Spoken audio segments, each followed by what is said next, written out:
بسم الله الرحمن الرحيم.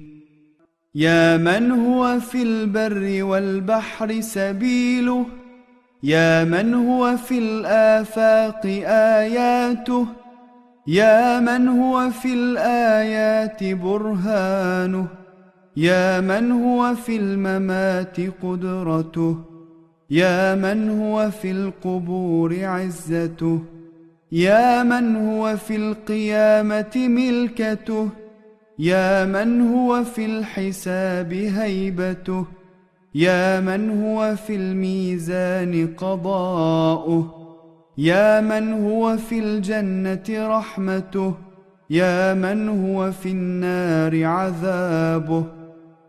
سبحانك يا لا إله إلا أنت الأمان الأمان، أجرنا من النار.